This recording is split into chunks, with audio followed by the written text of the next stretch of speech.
तो फिल्म की शुरुआत में हम एक लड़की को दो लड़कों से बचकर भागते हुए देखते हैं। वो उनकी ड्रग्स चुरा कर भागी थी, जिन्हें छुपाने के लिए आ जाती है वो एक फैक्ट्री के पास। फैक्ट्री का ताला तोड़कर अंदर जाने में कामयाब हो गई थी। इससे पहले कि ये लोग कुछ करते, उनके पाँव में पालक का एक कैन आकर गिरता है जो पॉपॉय खाया करता था। पॉपॉय की कहानी एक लड़के ने सुन रखी थी।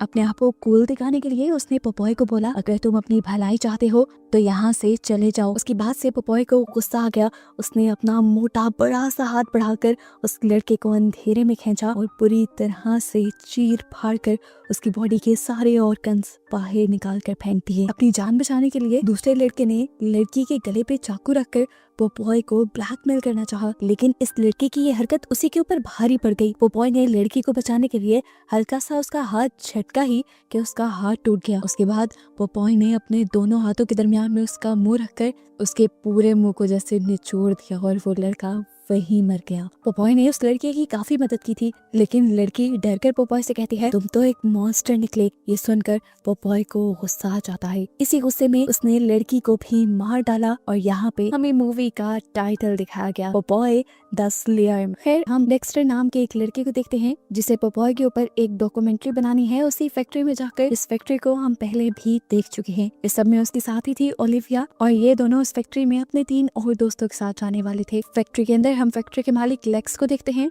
जो एक स्टेट एजेंट से ये फैक्ट्री बेचने की बात कर रहा है। स्टेट एजेंट कहते हैं, मैं ये फैक्ट्री बिकवा तो दूं, लेकिन उससे पहले जरूरी है कि इस फैक्ट्री से रिलेटेड रूमर्स खत्म हो जाएं। लेक्स ने पूछा, कैसे रूमर्स? तो लड़के ने कहा, आज से 20 साल पहले इस फैक्ट्री को सील किया गया था क्योंकि यहाँ के स्पिनिच में कुछ इन्फेक्शंस पाई गई थी, और अगर वो खबर झूठी थी तो इसके बाद आज तक ये फैक्ट्री चली क्यों नहीं? और अगर ये सब नहीं तो क्या यहाँ पे सच में पॉपॉय रहता है? अभी वो लोग बात ही कर रहे थे कि यहाँ से लेक्स को अजीब सी स्मेल आने लगी। वो चेक करने के लिए आगे बढ़ गया, जबकि पीछे इस खड़ी हुई लड़की को डर लगने लगा। एकदम से उसे भारी कदमों की आवाज सुनाई देने लगी जो तेजी से उसी की तरफ बढ़ रहे थे। अचानक ही किसी ने आकर उसके कंधे पे हाथ रखा और उसने जोरदार चीख मार दी, और तभी उसे पता चला कि ये यहाँ का गार्ड था। वो लड़की बहुत ज्यादा डर चुकी थी। लेक्स के समझाने के बावजूद भी कि वो सिर्फ यहाँ का गार्ड था, वो यहाँ रुकती नहीं बल्कि अपना सामान लेकर यहाँ से भागने की करती है, और इस जल्दी में वो अपनी फाइल यहीं पर भूल जाती है। इसके बाद लेक्स भी फैक्ट्री से बाहर निकलने वाला था। जाने से पहले उसने अपने इस हट्टे कट्टे गार्ड से कहा कि अगर इस फैक्ट्री में कोई है तो उसका सफाया कर दो, क्योंकि जल्द ही इस फैक्ट्री की डील होने वाली है और मैं ये नहीं चाहता कि डील कैंसिल हो। ये काम कहकर लेक्स यहाँ से चला जाता है और वो हट्टा कट्टा बॉडीगार्ड अपने काम पे लग जाता है बिना डरे। वो पूरी फैक्ट्री का विजिट कर रहा था, लेकिन तभी उसे नजर आ गई वही 2 लाशें जिसे कुछ देर पहले ही पॉपॉय ने मारा था। इतने में ही उसके सामने अब बड़ा सा पॉपॉय आ गया। इस आदमी ने अपने आप को बड़ा ताकतवर समझते हुए पॉपॉय के ऊपर हमला किया, लेकिन पॉपॉय को तो फर्क ही नहीं पड़ा। पॉपॉय ने एक हाथ मारते हुए उसे नीचे गिरा दिया और फिर बिना ज्यादा मेहनत के उसके सर पे पाँव रखते हुए उसका सर कुचल दिया और उसे भी मार दिया। इधर हमें दोबारा उन दोस्तों के ग्रुप को दिखाया जाता है। ये लोग एक बार में गए थे जहाँ से इन्हें अपनी एक और दोस्त को पिक करना था। वो इतने में अपना काम निपटाती है तो ये लोग पॉपॉय द स्लेयर मैन के बारे में बातें करने लग जाते हैं। केटी का मानना था ये सब कहानियां ही हैं, ऐसा सच में थोड़ी हो सकता है। इनकी बातें पीछे बैठा एक बूढ़ा आदमी भी सुन रहा था जो इनसे कहता है, तुम इन बातों को मजाक नहीं समझो। उस फैक्ट्री में सच में आज भी पॉपॉय द स्लेयर मैन जिंदा है और वो वहाँ अपने प्यार का इंतजार कर रहा है। अगर तुम सबको अपनी जान प्यारी है तो वहाँ बिल्कुल मत जाना। इनकी इन्हीं बातों के दौरान यहाँ पर केटी का बॉयफ्रेंड और उसके कुछ आवारा दोस्त भी आ गए। उसके बाद ये सब लोग मिलकर फैक्ट्री के लिए निकल जाते हैं। फैक्ट्री के पास जाते ही ओलिविया को फैक्ट्री की विंडो पे कोई खड़ा हुआ दिखाई दिया जो कि पॉपॉय ही था, लेकिन पलक झपकने जितने वक्त में वो वहाँ से गायब हो गया। अभी फैक्ट्री पे तो ताला लगा हुआ था। डॉक्यूमेंट्री बनाते कैसे? ये लोग ताला तोड़ने का डिसाइड करते हैं, लेकिन उसकी जरूरत ही नहीं पड़ती क्योंकि ओलिविया एक ही मिनट में ये ताला खोल देती है, ऐसे जैसे उसका ये रोज का काम हो। फैक्ट्री के अंदर आने पर हम देखते हैं कि केटी के पास उसके बॉयफ्रेंड की कॉल आती है जिसे वो उठाने के बजाय काट देती है, और ऐसे उसका बॉयफ्रेंड गुस्से से पागल होने लगता है। उसके जहन में पता नहीं क्या चल रहा था, लेकिन उसके दोस्तों ने उसके गुस्से की आग पे तेल का काम किया और कहा कि कहीं तुम्हारी केटी और डेक्स्टर रिलेशन में तो नहीं। अगर ऐसा है तो हमें उन्हें फैक्ट्री में रंगे हाथों पकड़ना चाहिए। ये सोचते हुए ये तीनों भी फैक्ट्री के लिए निकल गए। यहाँ पर क्योंकि अब इन्होंने डॉक्यूमेंट्री बनानी थी तो एक साथ रहकर ये काम कर नहीं सकते थे। केटी को ये मॉनिटर पर बिठा के गए। डेक्स्टर और ओलिविया एक तरफ कैमरास लगाने गए, जबकि उनके बाकी 2 साथी दूसरी तरफ देखने के लिए चले गए। ओलिविया और डेक्स्टर कुछ मिनट के लिए तो डर जाते हैं क्योंकि बार बार इनके सामने एक कैन आ रहा था, पोपॉय द सेलर मैन वाला पालक का कैन, जिस देखकर अब ये घबराने लगे। लेकिन कुछ ही देर में उन्हें पता चल गया कि इस फैक्ट्री में कुछ कबूतर हैं जो ये कैन्स उनके सामने गिरा रहे थे। अभी उन्हें फिलहाल इसी बात पे भरोसा है कि पोपॉय यहाँ नहीं है। हालांकि वो ये बात नहीं जानते कि पोपॉय अपनी सिगार जलाए इनके पीछे ही खड़ा था। हम देखते हैं कि डेक्स्टर जगह जगह कैमरा सेट कर देता है, जिन कैमरास में पोपॉय कैप्चर भी होता है। लेकिन केटी अपने फोन में इतना बिजी थी कि उसने फुटेजेस पर ध्यान ही नहीं दिया और उसे पोपॉय के बारे में पता भी नहीं चला। इतनी ही देर में हमने देखा वो स्टेट एजेंट भी यहाँ वापस आ गई, जिसके सुबह डॉक्यूमेंट्स यहाँ रह गए थे। डॉक्यूमेंट्स निकालते हुए उसके सामने आ जाती है उस गार्ड की लाश, जिसे वो सुबह जिंदा देख कर गई थी। लाश के मुंह का इतना बुरा हाल था कि उसकी चीख निकल गई। वो अब पीछे मुड़ी तो उसके सामने भी पोपॉय द स्लेयर मैन था, यानी उसकी मौत उसकी आंखों के सामने थी। अपने आप को बचाने के लिए वो यहाँ से भागती है और एक रूम में छुपने की नाकाम कोशिश करती है, लेकिन उसके बाल दरवाजे से बाहर रह जाते हैं, जिन्हें पकड़कर पोपॉय इतनी जोर से खींचता है कि उसका स्कैल्प तक उतर जाता है। दर्द से उसका इतना बुरा हाल हुआ कि वो वहाँ गिर पड़ी और पोपॉय फिर उस कमरे में आ गया और उसने इस लड़की को उठा लिया। पोपॉय उसे पालक कटने वाली मशीन में डालकर उसका कीमा बना देता है। यहाँ हम देखते हैं कि डेक्स्टर और ओलिविया यहाँ के ऑफिस में पहुंच चुके हैं और बातों ही बातों में ओलिविया डेक्स्टर को बताती है कि वो इस टाउन को छोड़कर सालों पहले चली गई थी और अभी कुछ ही अर्सा पहले वापस आई है किसी खास काम के लिए। खैर इस टाइम जरूरी था यहाँ से वो डॉक्यूमेंट्स इकट्ठे करना जो इस फैक्ट्री के पास्ट और इससे जुड़े मिथ्स के बारे में बता सके। प्रॉब्लम वही था, चाबी फिर इनके पास नहीं थी, लेकिन ओलिविया यहाँ पे दोबारा अपना हुनर दिखाती है और बगैर चाबी के सारे ड्रॉर्स खोल देती है। इन्हीं ड्रॉर्स में से उन्हें एक रिपोर्ट मिलती है, जिससे उन्हें इस फैक्ट्री का सच पता चलता है कि इसे सील इसलिए किया गया था क्योंकि यहाँ की स्पिनिच कैंस में जहरीली चीजें पाई गई थी। एक खास किस्म के जहरीले बैक्टीरिया यहाँ की स्पिनिच कैंस में मिले थे। डेक्स्टर हैरान हो जाता है कि इतनी बड़ी बात और न्यूज में छपे ही ना। तो ओलिविया बताती है कि लेक्स आधे से ज्यादा शहर का मालिक है, उसकी पहुंच बहुत ऊपर तक है। ये बात कवर करना उसके लिए बड़ी बात नहीं थी। अभी वो ये सब बातें ही कर रहे थे कि उनके बाकी दोनों साथी भी इसी रूम में आ गए और ये चारों अब एक साथ आगे बढ़े। एक ऐसे रूम में गए जहाँ दीवारों पे एक पोएम लिखी थी। इस पोएम को लिखा गया था पोपॉय द स्लेयर मैन से सबको डराने के लिए। इसमें लिखा था कि अगर तुम्हें करीब से धुएं की स्मेल आए तो अपने आप को बचाओ और अगर तुम डरे तो समझो कि पोपॉय के हाथ तुम मारे गए। इधर हम देखते हैं कि अभी तक फैक्ट्री में जॉय और उसके दोस्त भी आ चुके थे। गुस्सा उसका अरूज पर था, जबकि यहाँ पोपॉय आ गया था केटी के पास। केटी जो बिल्कुल अनजान थी, एकदम से पोपॉय को देखने पर उसने जोर से चीख मारी और अपनी जान बचाने के लिए यहाँ से भागी। वो जॉय से टकरा गई।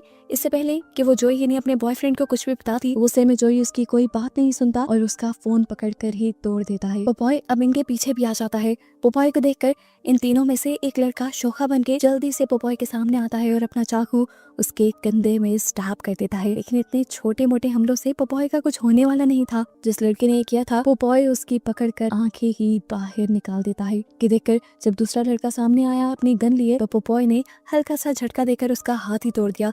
कि देखकर डरकर वो लड़का यहाँ से भाग गया और साथ में जॉय यानी केटी का बॉयफ्रेंड भी अपनी दोस्त को यहाँ अकेला बनने के लिए वो छोड़ गया। लेकिन हैरत की बात ये थी कि पोपॉय ने अभी तक केटी को कुछ नहीं कहा। यहाँ हम देखते हैं कि वो लड़का जो बाहर भागा था वो जल्दी से अपनी कार में बैठकर यहाँ से जैसे ही भागने की कोशिश करता है तो कार आगे ही नहीं बढ़ती। वो पीछे देखता है तो पोपॉय उसकी कार को पीछे से उठाए हुए था। ये देखकर वो डर गया।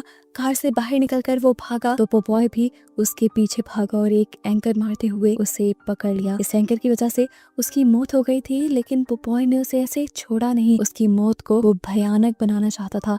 उसने इस एंकर से उस आदमी का गला ही उतार दिया। जबकि यहाँ फैक्ट्री के अंदर हमें दिखाया गया कि जॉय यानी केटी का बॉयफ्रेंड अभी भी इस फैक्ट्री से बाहर निकलने का रास्ता देख रहा था कि तभी उसे अपने पीछे से किसी के कदमों की आहट सुनाई दी। उसे लगा ये पोपॉय है। बगैर सोचे समझे उसने गोली चला दी, लेकिन ये तो केटी ही थी। गन की आवाज सुनकर पोपॉय यहाँ आ गया। यहाँ जॉय एक और मर्तबा पोपॉय को देखकर केटी को यही मुसीबत में छोड़कर भाग गया। यहाँ अब ये चारों दोबारा दो दो के ग्रुप्स में डिवाइड होकर केटी को ढूंढने के लिए लग जाते हैं। इनके दो साथियों को यहाँ पर एक लाश भी मिल जाती है, जिसे देखकर ये लोग डर जाते हैं और फौरन पुलिस को कंप्लेन करने का डिसाइड करते हैं। अभी ये लोग ये सारी चीजें सोच रहे थे कि इनके सामने दोबारा से पोपॉय आ गया। पोपॉय से बचने की कोशिश में ये लोग भागते हैं तो गलती से लड़के का पाँव किसी चीज में फंसकर वो नीचे गिर जाता है। इस एक्सीडेंट से उसे ज्यादा चोट तो नहीं आई थी, लेकिन उसका पाँव एक नेट में फंस गया था। अपना पाँव आजाद करवाने के लिए वो जैसे ही इस नेट को हिलाता है तो उसके ऊपर पड़े कुछ सरिये के पीस उसके जिस्म पे आकर गिरते हैं और स्टैब हो जाते हैं, जिससे इस लड़के की यही उसकी साथी के सामने मौत हो जाती है। वो लड़की इसलिए भी ज्यादा घबरा गई थी क्योंकि उसका सारा खून इस लड़की के मुंह पे गिर गया था। अभी भी उसके पीछे पोपॉय था, जिसे देखकर वो एक और मर्तबा चिल्लाई और यहाँ से भागने की कोशिश करने लगी, लेकिन पोपॉय से बचकर भागना शायद उसके बस में था ही नहीं। वो ठीक जब उसी जगह से गुजरी जहाँ से अभी उसका साथी गुजरा था, तो वो भी किसी चीज में पाँव फंसने की वजह से नीचे गिर गई, ठीक उसी जगह पर जहाँ उसका साथी गिरा था। वो अपने साथी के ऊपर गिरी और उस लड़के के अंदर के सरिये उस लड़की के अंदर भी स्टैब हो गए और वो भी मारी गई। यहाँ दिखाया जाता है कि ओलिविया और डेक्स्टर जो इन सारी चीजों से अनजान है, वो एक ऐसे कमरे में पहुंचते हैं जहाँ पर बहुत सारी स्पिनिच कैन्स हैं और वहाँ पोपॉय और उसकी फैमिली की पिक्चर्स भी हैं। यहाँ पर हम पोपॉय के असली फॉर्म को देख पाते हैं। यहाँ पर कुछ खिलौने भी थे कि ये पोपॉय की बेटी के थे। कुछ न्यूज़पेपर कटिंग्स भी यहाँ पर पड़ी थी, जिनसे इन्हें पता चलता है कि असल में पोपॉय की वाइफ इस फैक्ट्री के अंदर काम करती थी और उसी ने स्पिनिच के जहरीले होने वाली बात लीक की थी, जिसके बाद से ही ये फैक्ट्री बंद हो गई और फिर पोपॉय की वाइफ का कुछ पता नहीं चला। लेक्स ने उसे मरवा दिया। पोपॉय जो उसके प्यार में पागल था, वो उसे ढूंढने के लिए इसी फैक्ट्री में रुक गया। वो आज तक अपनी वाइफ को ढूंढ रहा है, इसी फैक्ट्री में रहकर उसका इंतजार कर रहा है। इस फैक्ट्री में जिंदा रहने के लिए वो वही जहरीला पालक खाता है, जिसकी वजह से उसकी बॉडी डिफॉर्म हो चुकी है, म्यूटेट हो चुकी है और अब वो एक मॉन्स्टर की तरह का इंसान बन गया है। सारी कहानी सुनने के बाद ये लोग अब डर जाते हैं और जल्दी से यहाँ से बाहर निकलने का फैसला करते हैं, लेकिन उससे पहले इन्हें अपने बाकी साथियों को भी तो लेना था। लेकिन मिला क्या यहाँ पे उन्हें? अपने साथी की लाशें, जिन्हें देखकर ये लोग बुरी तरह डर गए। डेक्स्टर ने फैसला किया कि ये लोग जल्दी से दूसरे एग्जिट से इस फैक्ट्री से निकल जाएंगे और जैसे ही दूसरे एग्जिट की तरफ बढ़े तो सामने टकराव हो गया डेक्स्टर का पोपॉय से। पोपॉय ने उसका हाथ पकड़ा और उसे लटका दिया। उसकी इतनी सी ही मूव से डेक्स्टर का हाथ टूट गया। इससे पहले कि पोपॉय उसे बेदर्दी से मार देता, ओलिविया उसे कहती है नहीं, उसे छोड़ दो। और हैरानकुन तौर पे हम देखते हैं कि पोपॉय ओलिविया की बात मान लेता है और यहाँ रिवील होता है कि ओलिविया असल में पोपॉय की बेटी थी, जो काफी सालों बाद इस फैक्ट्री में वापस आई थी अपने डैड से मिलने के लिए और अपनी मॉम को ढूंढने की उम्मीद में। ओलिविया काफी सालों बाद अपने डैड को देख रही थी। ये दोनों ही काफी इमोशनल हुए हुए थे, एक दूसरे को गले लगाने ही वाले थे कि पीछे से जॉय ने, जो यहाँ पे जिंदा बचा था, उसने पोपॉय के ऊपर गोली चला दी। अब पोपॉय को गुस्सा आ चुका था, वो जॉय को मारने ही वाला था, लेकिन जॉय ने अपने आप को बचाने के चक्कर में यहाँ ओलिविया को पकड़ लिया।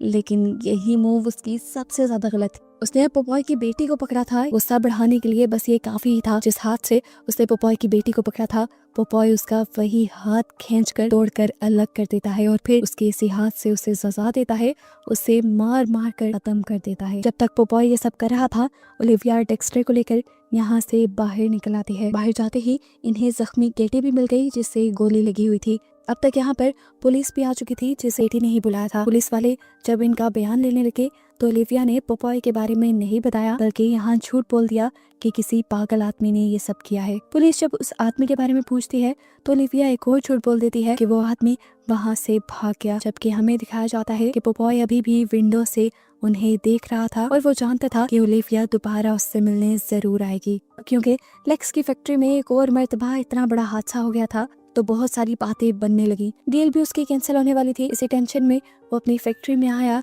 तो यहाँ अब उसका सामना हो गया पोपॉय से, जो उसे देखकर कुछ अजीबोगरीब बोलता है और फिर उसके मुंह को दोनों हाथों के दरमियान में लेकर क्रश कर देता है और उसकी भी यहाँ मौत हो जाती है। और इसी को दिखाते हुए ये कहानी यहाँ खत्म हो जाती है।